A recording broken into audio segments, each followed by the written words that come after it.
White. Ndio. Nyama. Namshukuru Mungu. Natikisa huko. Wapi tena? Wewe tuko bwana, wewe ndo mwanzilishi wa ufuatiliaji wa kesi ya Damaro. To be honest, mtu ambaye alianzisha kwa maana tetezi za kwanza alikuwa ni mzee wa Jambia. Sasa mtu ambaye anakuja kudevelop na kuona kinachoendelea, of course mimi nimekuwa miongoni mwao wa kuifuatilia, lakini maua kwanza yaanze kwa mzee wa Jambia, ndiko ambako story yaanzia kama source. Sasa tuanze hapo kwanza. Ni kweli? Anyway, tuanze kwenye story kwanza ya Diarra. Tutakuja huko kwenye issue nzima ya Damaro. Adhabu imetolewa bwana baada ya kitendo cha golikipa wa klabu ya Yanga kuweza kuonyesha utovu wa nidhamu katika mechi na Mtibwa Sukari, ambapo ilikuwa ni sare ya 3 mfululizo sasa wanapata Yanga. Mimi binafsi nilisema kabisa zile ni hasira za kutopata alama 3 katika michezo mitatu, na ndio maana golikipa akashikwa na hasira katika mechi ya mwisho kabisa dhidi ya Mtibwa. Vurugu likatokea, watu wakawa wanasubiria sasa nini ambacho kitafuata. Kamati ya saa 72 adhabu imetoka, faini ya milioni 4 na michezo mitatu ambayo hataikosa Diarra. Umeridhika kama mwanamichezo na mdau wa soka adhabu ambayo kamati ya saa 72 wametoa kwa golikipa huyu kipenzi cha wanayanga? Kutokana na kanuni nimeridhika na ninaona ni sahihi kabisa kupata adhabu hiyo. Umeelewa? Lakini kumbuka hiyo ni adhabu ambayo sio minimum. Sio maximum, ilikuwa ni minimum. Manake sio ile ya juu, ni ile ya chini. Kwa inawezekana kamati ilienda kujiridhisha kwamba pamoja na mambo yote haya hakustahili kuwa na adhabu ambayo ni ya juu kabisa. Unajua adhabu ya juu kabisa ilikuwa ni kufungiwa zaidi ya michezo mitatu. Umeelewa? Lakini wao wakaenda kuchukua adhabu kabisa. Unajua wamechanganya. Wamechukua adhabu ya fedha, ya faini ambayo ni ya juu kabisa, alafu wamechukua ya chini kabisa ambayo ni ya michezo. Umeelewa? Kwa sababu kanuni hiyo ambayo wamezitumia ni kanuni ya 41 53 kifungu cha 53 na 54. Ndicho ambacho wamekitumia kumwadhibu. Na kanuni hiyo inazungumza kabisa ambayo naweza nikaicheki hapa ili kwa mtu ambaye anaweza kuipitia au akataka kuielewa vizuri hiyo kanuni, tusimwache sana mbali. Hii kanuni ni 41. Ngoja nisome hapa kwa haraka kanuni ya 41. Na kuna kanuni ambayo ndio kuna sehemu ambayo ilitakiwa kuitumia ili iweze kuleta maana zaidi. Kanuni ya 41. Sekunde moja tu hapa. Kitu kinakaa sawa sawa hapa. 41 ni kanuni ya 41 5 kifungu cha 5 3. Umeelewa? Yaani kanuni ya 41 kifungu cha 5 3 ambayo inasema kumshambulia mwamuzi, kiongozi, mtazamaji au mtu yoyote namna yoyote, iwe kwa matusi au kwa vitendo. Hii sasa inaunganika katika matendo aliyoyafanya na kumshambulia, maana yake inaunganisha kila kitu kwenye matukio hayo. Lakini kanuni ya 8 ambayo wao hawajaizungumzia, nadhani labda ndio ingekuwa inafaa zaidi, ambayo inazungumzia kuhusiana na vurugu. Lakini zote zinaangukia kwenye kitu ambacho kinafanana. Hii ya 8 nasema mchezaji atakaye sababisha au kufanya vurugu za aina yoyote mara baada ya mchezo kumalizika atafungiwa kati ya michezo mitatu mpaka michezo 6 au faini kati ya shilingi 500,000 mpaka milioni 1. Hiki ndio kifungu ambacho kilikuwa kinamfaa sana Diarra kwa sababu alisababisha vurugu mara baada ya nini? Ya mchezo. Umeelewa? Vurugu ambazo zinatokana nini? Kutokubali matokeo, kufanyia vurugu refa na hata viongozi wake wakaingia kwenye huo mtego. Lakini bodi ya ligi kamati ya sasa 72 hawajakitumia kifungu ambacho ndicho ambacho nadhani kwangu kilistahili sana. Kwa sababu kila kitu ambacho tulikiona pale kwenye kanuni ya 41 kifungu cha 8 kinazungumza kuhusiana na vurugu. Pale ilikuwa na vurugu.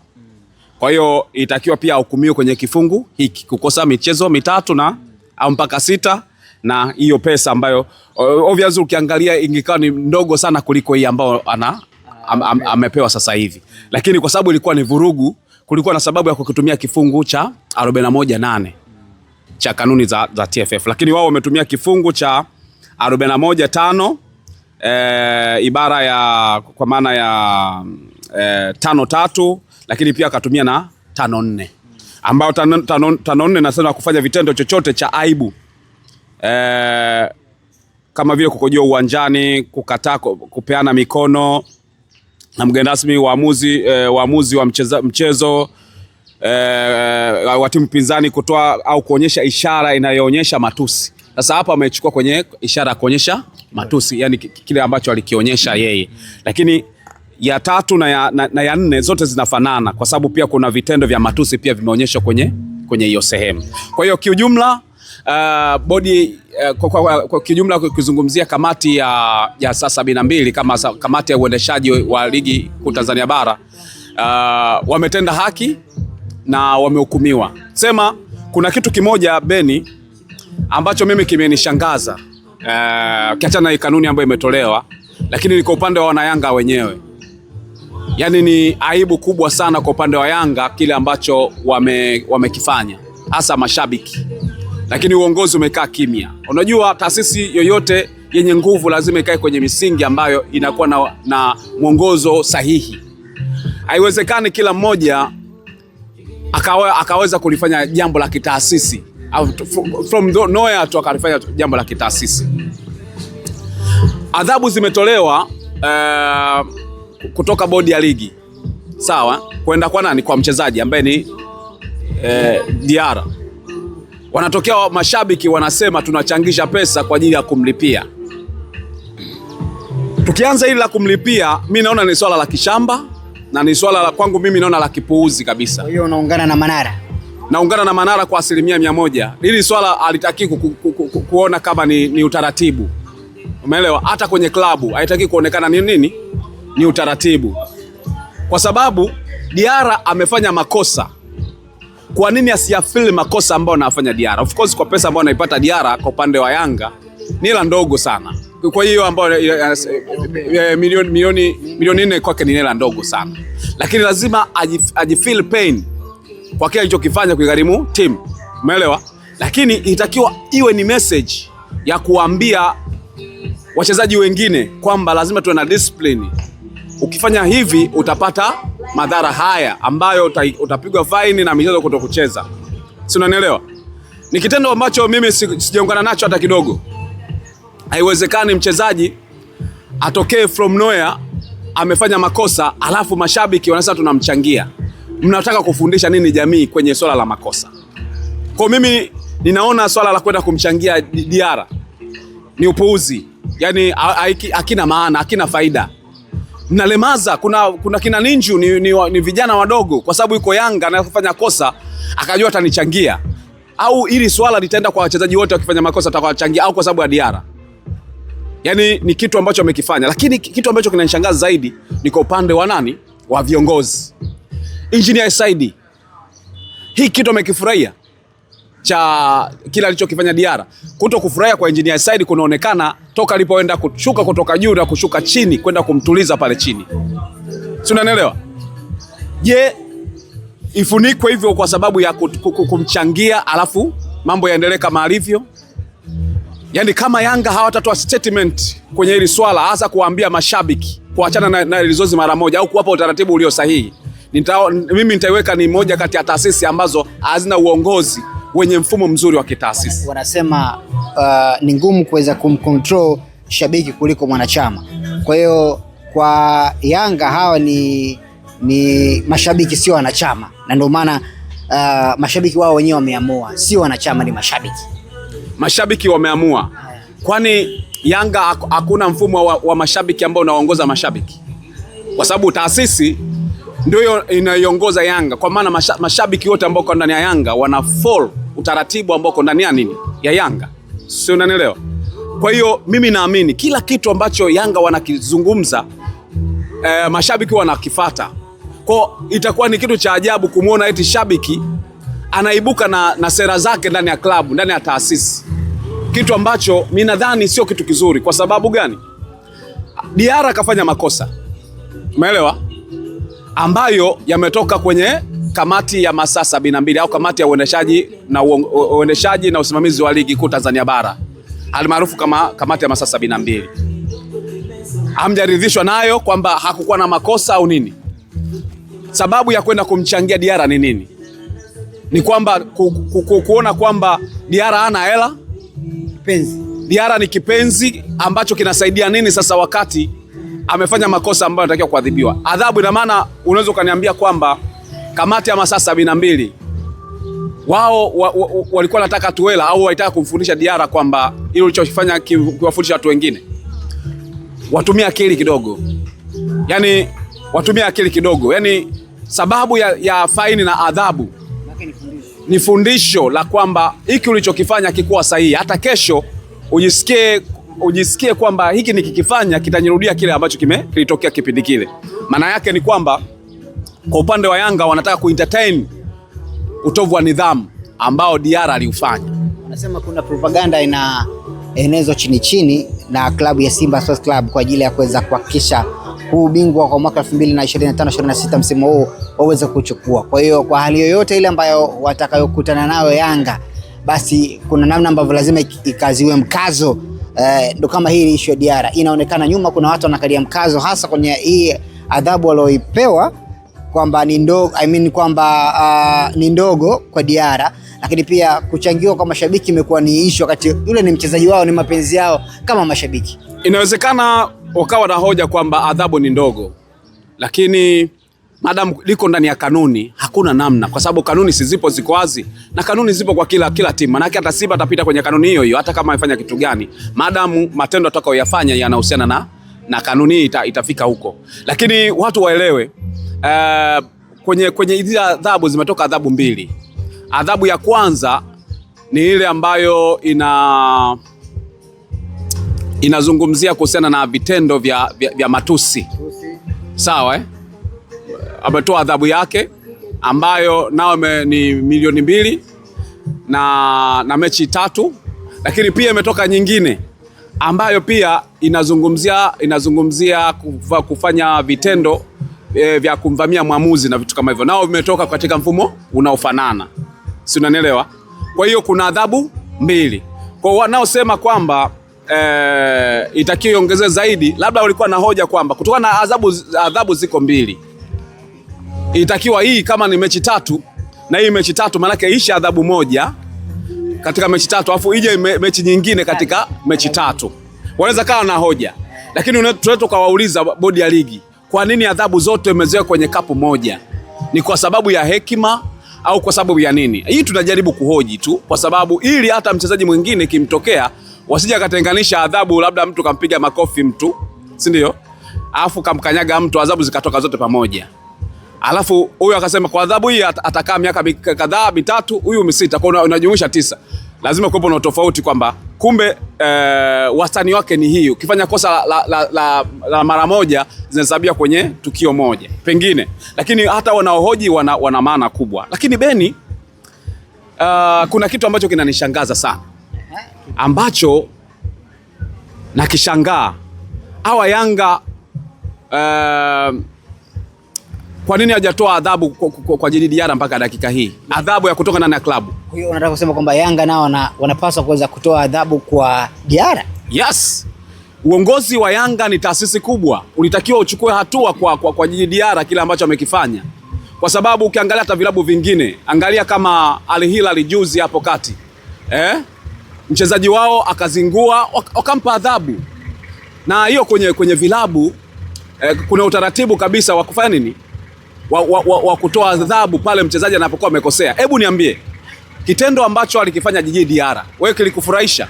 Kwanza Diarra alifanya vurugu za kimchezo, lakini Mwamnyeto akatoka akamsimamisha Diarra, usifanye. Diarra kamdharau captain wake wa timu. Inatengeneza nini? Diarra akamuignore tena.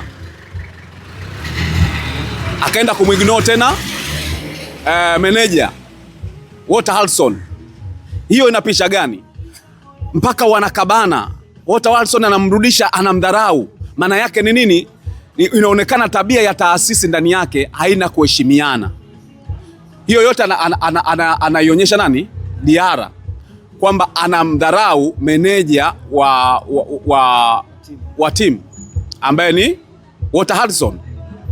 Cha ajabu zaidi, ametokea mpaka president ambaye alikuwa amekaa kwenye eneo la VIP, alivyoona watu wake wameshindwa kuhandle situation, akashuka yeye kwenda kumzuia. Unakumbuka kilichotokea dhidi ya Engineer Said? Naye Engineer Said naye anambishia Engineer Said, president wa klabu, president ambaye pia ana hadhi kwenye FIFA, ana hadhi kwenye shirikisho la mpira Afrika. Engineer Said anamwambia mchezaji usifanye hiki, bado anaanza kupambana naye. Hivi Yanga kutokutoa adhabu kwa Djigui Diarra kuna hapa picha gani? Ina maana wachezaji wana nguvu kuliko uongozi. Hakuna uongozi ambao una nguvu ukawadhibitiwa na watu wanaowasimamia. Si unanielewa vizuri? Jamani, nieleweke vizuri hapa. Yanga ni taasisi kubwa ambayo inaheshimika, na hiyo taasisi kubwa imemtoa mtu ambaye ni mjumbe wa FIFA. Sawa, kwenye mashindano yote ya kiume ni mjumbe wa FIFA kwenye mashindano ya kiume, lakini ni rais wa Yanga ambaye pia ni mwenyekiti wa vilabu Afrika. Engineer Said anatoka VIP, anashuka chini kumtuliza mchezaji wake ambaye yeye ndo anamlipa. Mchezaji anamgomea. Hiyo picha kitaifa kimataifa imekaaje hiyo? Anamdindia mpaka Engineer Said. Hivi Yanga kama hamjatoa hiyo adhabu, tuwaeleweje? Hiyo taasisi au nini? Wanasubiri official statement watatoa. Hawa Yanga ndo hawa ambao wamekaa kimya pale mchezaji anapoenda kuchangiwa. Anachangiwa na mashabiki, wakati Yanga walitakiwa wasimame wawaambie mashabiki huu sio utaratibu wa kitaasisi. Hakuna taasisi ambayo from nowhere mtu akaja na. Utajuaje shilingi ngapi imechangishwa kwa ajili ya mchezaji? Yanga ina mashabiki zaidi ya milioni ngapi? Zaidi mashabiki tu zaidi ya milioni 60, milioni 30 tuseme, nusu ya watu ambao tupo. Umeelewa? Hebu fikiria watu watoke wachangishane hata bukubuku tu. Milioni 30. Katika milioni 30 kila mmoja atoe bukubuku tu. Sasa achana nao, mtu katoa 500,000 kwa ajili ya kuchangia, mwingine buku, mwingine ngapi, shilingi ngapi inaingia. Ndio maana Manara alioji kwamba kwa nini inatumika akaunti ya mtu binafsi na sio taasisi kuweza kukusanya michango, lakini ukiangalia comment pale kama vile watu wanamtoa kwenye reli kwamba wewe tayari usio hivi na hivi, yani kama vile wanamkebei fulani hivi. Hawa ni influencers baadhi wa Yanga. Mimi binafsi nasimama na Manara na namuunga mkono kwenye hizi hoja.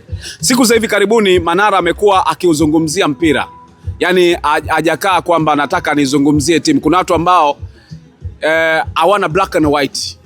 Wao ukiwa kwenye Simba basi ni kutetea hata ujinga wa Simba anaufanya, ukiwa kwenye Yanga basi kutetea hata ujinga wote ambao Yanga anaufanya. Manara siku hizi amekuwa mtu ambaye anazungumzia mpira madhaifu. Ili usaidie mpira wetu lazima muda mwingine Beni tuwe wa kweli. Kuna vitu vya kijinga ambavyo vinafanyika kwenye vilabu hivi vikubwa ambavyo sehemu nyingine watatushangaa, alafu vinaongozwa na watu wasomi. Engineer Said, unaposema neno engineer sio jina la utani, umeelewa? Ni jina la professional, msomi, umeelewa? Kwa hiyo engineer, nadhani hata watu wanaomzunguka wanatakiwa kwenda kumsaidia, kumpa mawazo. Hii pesa ambayo anachangisha mashabiki inaweza kuwekea utaratibu. Mfano kuna upande wa wanachama, si ndio? Kwa nini wale mashabiki kila anachokifanya, kwa nini wasiwaheshimu wakamfuata mwenyekiti wa wanachama? Tuseme yule mwenyekiti wa mashabiki, si kama unaelewa vizuri, kuna mwenyekiti wa matawi, wangemfuata, bwana tuna tukio hili na hili na hili. Uongozi ungewekea utaratibu, bwana mkitaka kufanya chochote cha kimashabiki, kuchangisha au kufanya nini, mfateni mwenyekiti wa matawi, yeye anaweza katoa utaratibu. Au Yanga wakampa nani anaitwa anayesimamia upande wa mashabiki, yeye ndo anatakiwa kutoa namba. Bwana, kama mnataka kuchangisha waambie watume kwenye namba hii. Si mashabiki wamechangishana? Kuchangishana sio kitu kibaya, lakini kiende kwenye utaratibu, kwa sababu mwisho wa siku unaweza kushangaa watu wanachangishana, kuna watu wanaenda kupiga hela tu. Nani anaimonitor hiyo namba ambayo inapokea? Hizo ni nyingi sana. Nani ana monitor hiyo namba inayopokea? Umeelewa? Watu ambao wanachangisha, mimi sina ubaya nao. Inawezekana pia ikawa ni fursa kwao. Lakini tunazungumzia taasisi kubwa kama Yanga kufanya vitu ambavyo ni nani professional. Yaani wangeweka utaratibu. Bwana, tunaomba kila kinachochangishwa kutoka kwa wananchi ambacho kinachukua labda siku moja nzima kuchangishana, basi kipite kwenye utaratibu huu, kwa sababu wengi wataanza kuwa na imani na jinsi ya kutoa michango kwa Yanga inafika kwenye kitengo ambacho kiko sahihi kwenye kupokea hizo pesa. Haya mambo sio kila mmoja anaweza kayawaza. Beni, sio kila mmoja anaweza kuwaza ya mambo. Inategemea na kichwa chako umekiandaa kuchuja vitu kwa uwezo gani. Mimi binafsi nadhani Yanga walikuwa na sababu ya kutengeneza mfumo ambao utapita kwenye kitengo cha wanachama, kama ambavyo wanakusanya wanachama kuandikisha na vitu kama hivyo. Wale ndio wapewe jukumu la lolote takalozungumziwa kuhusiana na kumchangia mchezaji, iweko namba rasmi ya klabu ambayo watachangia. Kusema bwana, namba ile watu tunamchangia mtu fulani. Baadaye kutoka pale mlipotangaza mpaka mtakapovuka zoezi, mtaangalia ni kiasi gani kimeingia, ni rahisi sana kumonitor. Lakini sasa hivi hata mimi eti nimevaa labda jezi ya njano ina njano, ingaje ni timu ya taifa. Nianze, jamani tunachangisha Yanga hapa, namba ni nini? Watu wanaanza kuchangisha. Hakuna utaratibu kwenye taasisi kubwa namna hiyo. Kwa mimi naungana na Manara.